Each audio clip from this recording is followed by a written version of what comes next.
All right, so this is a video about the Dave Ramsey Millionaire Study and a little bit about the 7 baby steps, specifically baby step 6, where we pay off the mortgage early rather than continuing to invest additional dollars, and maybe some of the issues that I take with that particular philosophy. I'm going to start by actually going through a call that he had on a show a few years ago. And in the end of the video, I'm actually going to tie it back into a story about Matthew McConaughey's genes, if you can believe that. So to start out with, like I said, he had a call a few years ago, and this is actually a pretty common call that he gets into his show. A young guy by the name of John. John is 35. I say he's young, because 35 is young to me now. But John called in from Chicago. Said he's got $250,000 saved. He's got an extra $90,000 outside of retirement saved. He's got $180,000 left on his mortgage of a house that's worth $520,000. And he wants to know why he shouldn't continue to invest that money rather than pay off the mortgage early. So if you do the calculations running through there, he's got a net worth of roughly $680,000 right now. And so Dave starts going through his philosophies. He said, this is what we teach and this is why we teach it. So basically says, hey, you're through the first several baby steps, but he says, when we looked at our study of millionaires, which he cites pretty frequently, the 2 primary causes for them becoming successful, and success, as his definition, is becoming a millionaire. We'll talk about that a little bit later, but the 2 primary causes of being successful are a paid off mortgage and a 401k, all right? Then he goes on to further extrapolate, if you pay off your mortgage in a few years, let's say 5 to 7 years, you're gonna have $700,000 probably in home equity, you're gonna have another 700 or so in your 401k, total net worth 1.5 to 1.7. Those are Dave's numbers, not mine, so I don't want any comments on how we extrapolated them. But he then went on to say, if you don't pay off your house, you might still reach millionaire status, but you'd be very unusual among that group. All right, so let's stop right there and examine that a little bit. Somebody that's 35 that's saving what he's saving, which in this case was about 20% of his income, the chances that that person doesn't reach millionaire status, it would take an act of God to stop that from happening at this point in time. But then he goes on to say the benefits and the reason that we tell people to pay off their house is because of the risk, all right? Because the grass feels different under your feet. We find that people have higher incomes after that. They maybe take more calculated risks. Let's start to unpack that a little bit and some of the issues that I maybe have with that.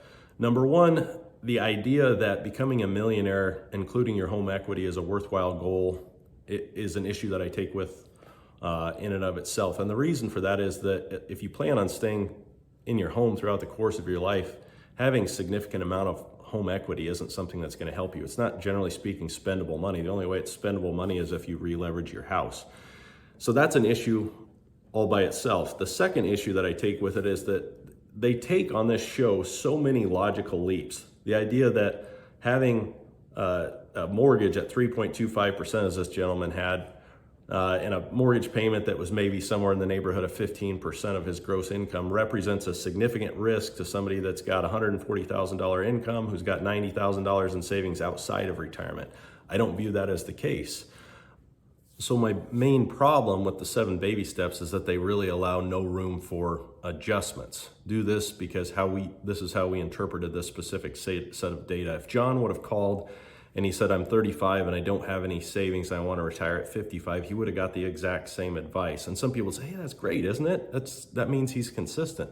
Well, not exactly. What that means is that regardless of facts and circumstances, there's no flexibility. And so what it really does is it forces you into a framework that probably leads you not to maximize your situation if it's a little bit different than the average scenario. So let's just say John would have been calling and he's 35 and he didn't have savings and he really did want to retire at 55. Well, if he saved 15% in his 401k, he's probably going to run out of money sometime between 60 and 68. That's even including if he had Social Security. What if he saved the maximum amount in his 401k? Well, then he's got maybe a 1/3 chance that he's going to make it, but he better have really, really, really good returns. What he's really going to have to do if he wants to make it is he's probably going to have to save about 30% of his income, and that's going to give him maybe an 80% chance that he doesn't have to make adjustments. And then to do that, he's probably also going to have to make returns that look a lot more like 6, 7, and 8 than the type of returns you get for paying off a 3% mortgage. So The studies that he has, the millionaire study he did, the reason I take such great issue with it is, for one thing, it assumes that being a millionaire, including your home equity, is a worthwhile goal. The second thing is that the study, if you look at the methodology, that of the 10,000 people, about 8,000 of them came within the Dave Ramsey orbit, which means the idea that they became millionaires the way that Dave Ramsey teaches shouldn't be a particular surprise to anybody that understands how these things work.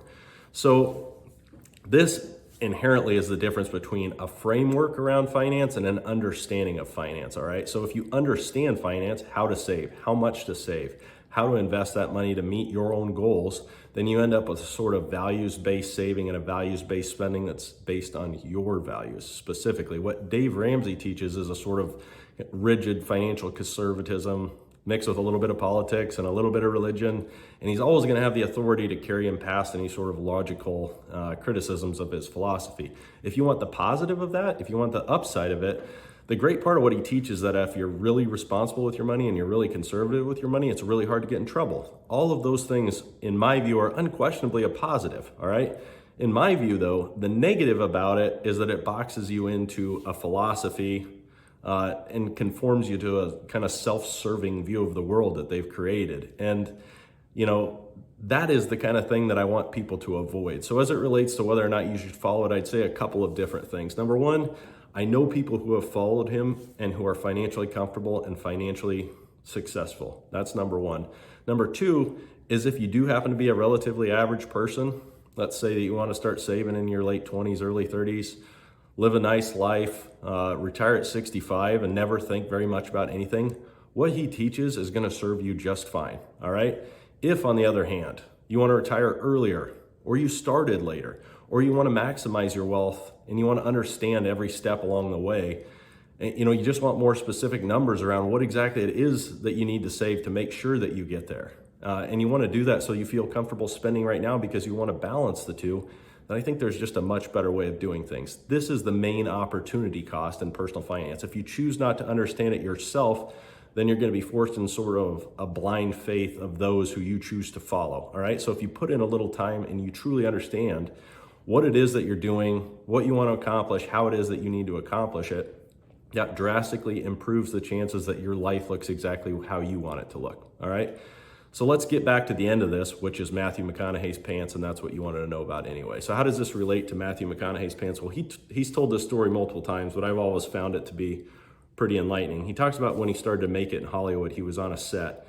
And on that set, he was actually staying on the grounds, and he had a maid, and she cleaned up after him. And the other thing that she did is she actually ironed his jeans, so she creased his jeans.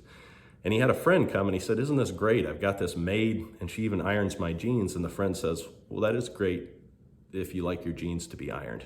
And he said he sat there in that moment, and he thought about it. He said, "I hate that crease in my jeans. Why would I want to do that?"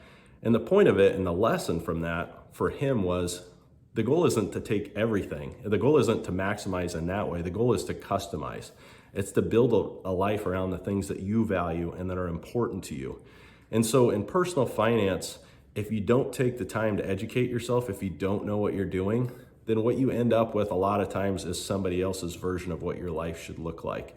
And that's a really big missed opportunity. So if you like the video, hit the like button, subscribe, comment, tell me some other things that you'd like to hear about, and we'll talk about them in a future video.